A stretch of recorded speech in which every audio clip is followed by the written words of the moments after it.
Hello everyone, welcome back to Tension News Channel where we will provide the latest news information that is hotly discussed.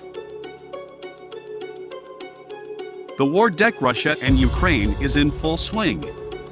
Russian troops recently announced the occupation of Severodonetsk in Ukraine, and this news was also confirmed by Ukraine.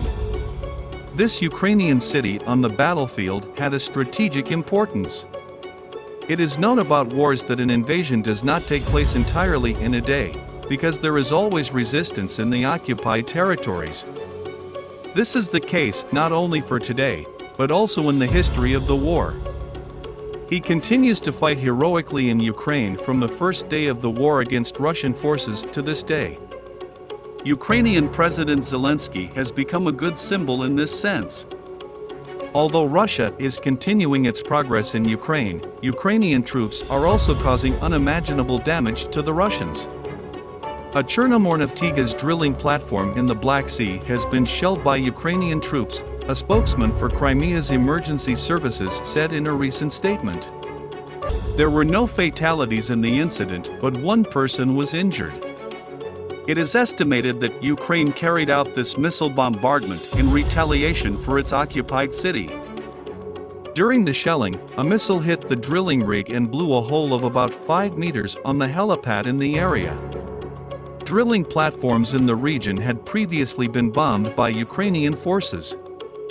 During that operation, there were 109 workers on the platform and 3 people were injured as a result of the shelling, while 7 employees were missing. Although the search for the missing workers has been going on for decades, it is still ongoing. It has become curious how Russia will respond to this attack by Ukraine. Because the final process in the war is being carried out by mutual reprisals, Putin and Zelensky are putting all their trumps on the field. Russia seems to be alone in this situation, because the support for Ukraine is growing every day. In addition to European countries, the US government in particular has recently seriously increased its support for Ukraine. Russia's invasion of Ukraine has been seen as a threat to the West since the beginning of the war. Because Russia started this war by taking all the Western countries against it. The West is aware of the possible threat if Russia gets what they want in Ukraine, and for this reason, Ukraine's position is strategically very important for them. Western countries are preparing to gather at the G7 summit to discuss and raise this situation. These peaks are quite critical because a war is going on the other side. It is certain that these negotiations will leave an imprint on history. The UK, Canada, France, Italy, Japan and the USA are participating in the summit held in Germany for the first time since the COVID pandemic in the world. Before the critical meeting, US President Biden announced a new sanctions other than those imposed on Russia. The US President announced on his Twitter account that the import of gold from Russia will be banned due to the war. Gold is the second most important export product of Russia after energy. Russia was the second most gold-producing country after China with about 331,000 tons in 2021. Because of the war, many countries have imposed sanctions against Russia. There had been moves from the Kremlin against it. Russia had prepared a list of non-friendly countries and decided to sanction the countries included in this list. These sanctions are quite important for Ukraine, because thanks to these sanctions, the course of the war can completely change if the Russian economy loses strength. The fact that Russia faced heavy sanctions from Western countries after the invasion of Ukraine on February 24 led Moscow to break away from the global financial system. Reuters has announced that Russia is once again having difficulty paying interest rates, which have reached $100 million for $40 billion of bonds. Russia has long been defending its statement that it is not in danger of default, that it cannot return interest on its money to those who hold the bonds because of sanctions.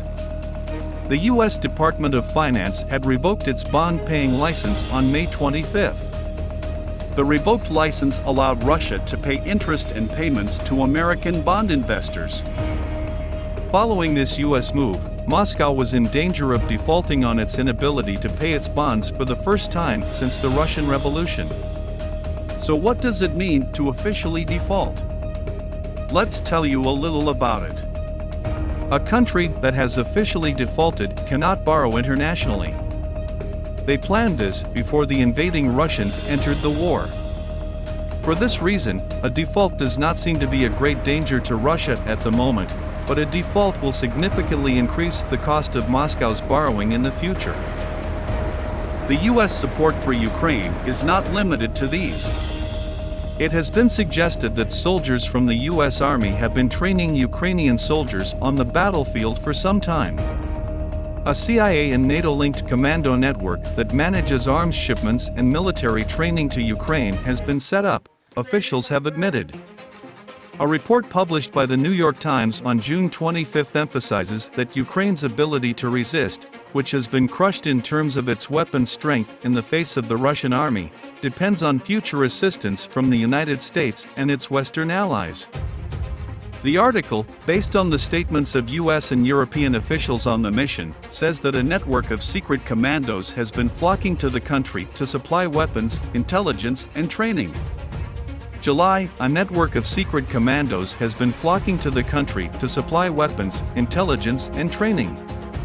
It is estimated that 27,000 Ukrainian servicemen have been trained during this training since the beginning of the war. In response to these US trainings, Putin continues to make changes in his army, which has so far failed. And the last change he made surprised everyone. It was announced that Vladimir Putin will send a retired 67-year-old general to fight in Ukraine. An intelligence official briefed on the British media said that General Pavel, who weighs 128 kilograms, will be sent to the front line from his home in the Moscow suburbs. These moves suggest that the trumps in Putin's hands are limited and are about to end. The fact that he sent a retired general to the front cannot be explained in any other way. Putin had recently removed General Alexander Dvornikov from his post. One wonders about the reasons for such frequent changes in the Russian army. The most important reason for this is that the desired progress can be achieved. News continues to circulate that Russia may soon attack other European countries. What do you think Putin's plan is? What would you like? What does he want to achieve? How much longer is this gonna take? There are a lot of unanswered questions like this. We'll find out when the time comes. We have compiled the news on the agenda for you. I hope you enjoyed it. Finally, take a look at our video. Do not forget to subscribe to the channel.